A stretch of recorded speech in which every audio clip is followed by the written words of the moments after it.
guys, this is Alea Jen and welcome back to my YouTube channel. So for today's video, shout out pala sa mga kapwa ko domestic helper dyan na mga katulong dito sa Hong Kong.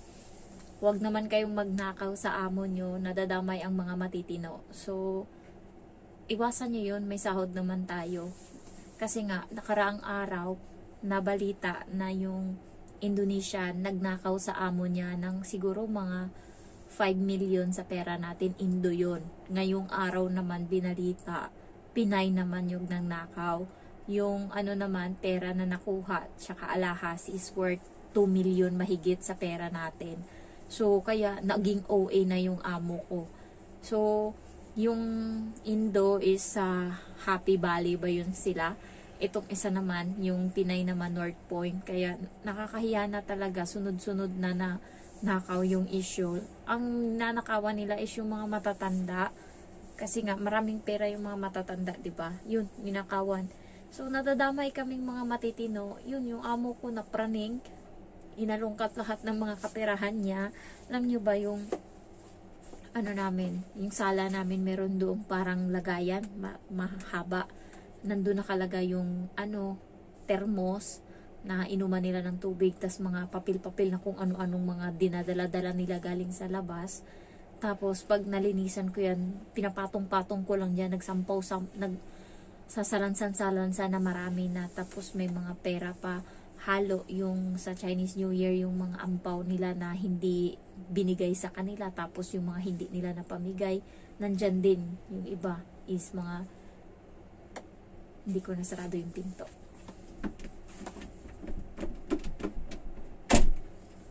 Yung iba is mga nasa 1,000 yung laman, 500, ganyan, 100, ganyan.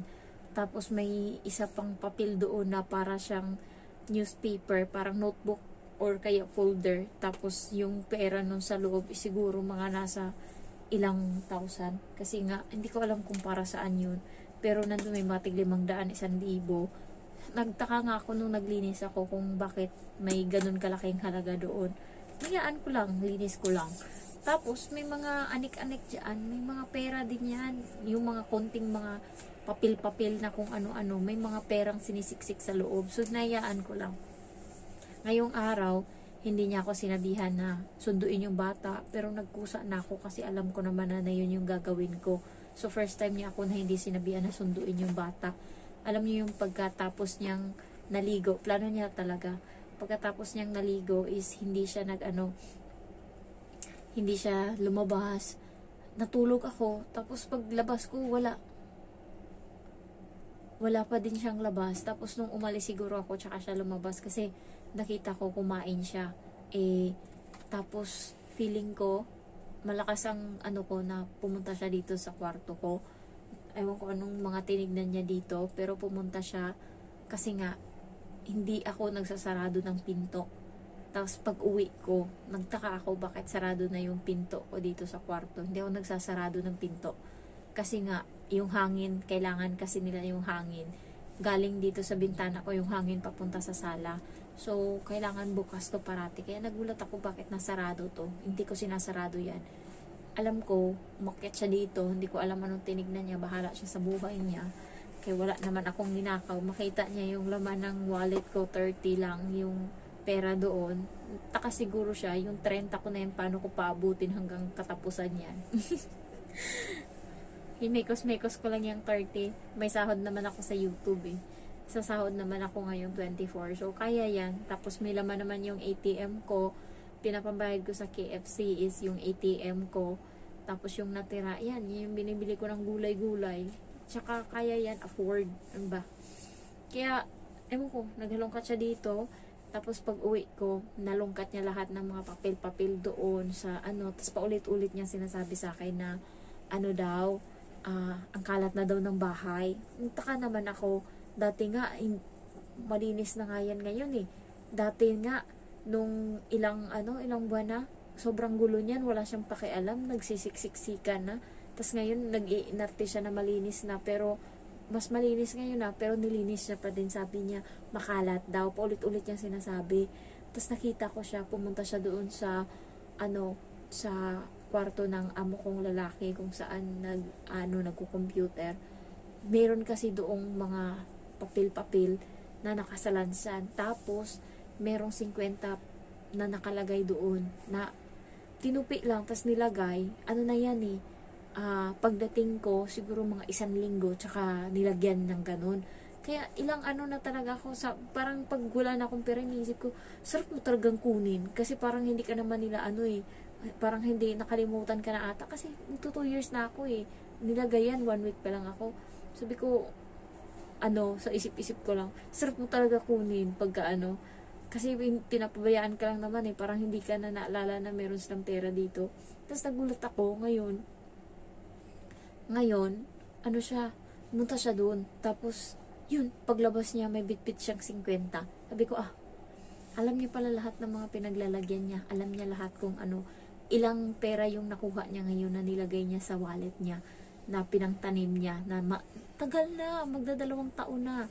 Ngayon niya lang pinagkukuha. Kung hindi pa niya nakita sa news na may nagnakaw ng mga Pilipino tsaka Indo, hindi niya pa maisip yung mga pinangtanim niya, pinangkuha niya lahat.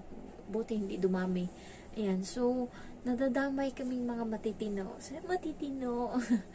Maldita lang ako, magnanakaw lang ako ng pagkain nila, yung sumusubo-subo ako ng mga niluluto ko sa kanila, pero pera, hindi ko talaga magnakaw kasi tatakot akong makulong. Ayokong magstay dito sa Hong Kong, ayokong dito na ako hanggang tumanda dahil nagnakaw ako, and nakakahiya yun. Tanungin yung mama mo, bakit di pa umuwi yung anak mo? Ay, nakulong sa Hong Kong kay nagnakaw. Kaya manahimik kayo huwag kayong magnakaw. Nakakatakot dito magnakaw guys, kasi nga kukulong ka talaga, makukulong ka. Pero okay naman yung fasilidad nila dito pag nakulong ka, kasi high-tech naman sila, parang Japan. Kaya okay na dito ka makulong, huwag ka lang sa China, kasi doon hindi daw maganda yung kulungan. Hong Kong maganda daw kulungan. So, ayun lang yung ko, at least nakakahiya. Bit-bit kasi natin yung na Pilipino. Pinay yan. Nakakahiya. Pagka magnanakaw Pinay, buti na lang may nagnakaw na Indo din. Kaso, nakaraan, proud pa yung mga Pinay. Kasi nga, yung nagnakaw, domestic helper. Tapos pag kinlik, Indo yan. Yan, Indo. So, sure ka, Indo. Ngayon, pag-click, Pinay na, Pilipino na, Philippines na, Diyos mio.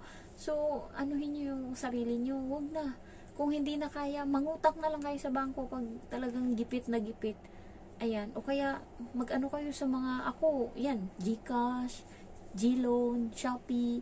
Yan yung mga inuutangan ko. Kasi nga, mas okay pa dyan. Kasi hindi ka makakarinig ng, salita ng ibang tao. Yan, buti na yung bayaran mo si Shopee. Pero yung magnakaw sa amo, wag, yun yung nakakatakot. Wag yung gagawin, Diyos ko Lord. Ako yung natatakot sa ganyan. Kung makati yung kamay nyo, may iba kasi talaga na may sakit na ganyan na ayaw manahimik, gusto talaga magnakaw. Ay naku, umuwi ka na lang ng Pilipinas. Wag mo idamay yung mga matitinong Pilipino dito sa Hong Kong. Kasi nga, lahat damay kasalanan ng isa, kasalanan ng lahat. Kaya nga sinabihan tayo na kung hindi tayo domestic helper, katulong dito, pokpok tayo. Yun yung tingin sa atin. Kasi ang daming mga Pinay dyan sa Wan Chai na, ay nako, ano bang pinaglalaban nyo? Bakit yung mga pepe nyo dyan is pinanglalandakan nyo dyan sa Wan Chai? Meron pang iba, nagpapaano dito sa Shamsui po, yung mga matatanda naman yung tinitira, 500 yung ibayad, go na. Sa pera natin, magkano lang yung 3.5, yung sakit na makuha mo dyan, bobo ka ba?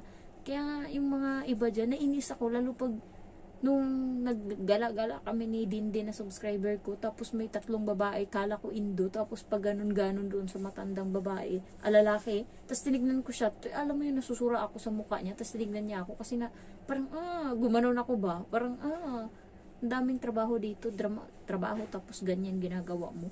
Tapos tinitignan ko siya, tapos tinignan ko kung kukunin siya ng lalaki. Tapos kinding-kinding siya sa lalaki, tapos sabay tingin niya sa akin. Tapos hindi siya pinansin ng lalaki na matanda. 'Di ba? Hindi ka nahiya? Kapwa mo Pinay, nasusuya sa mo, ginagawa mo. Nakakahiya yung mga ganun. Pukpok, Diyos niyo.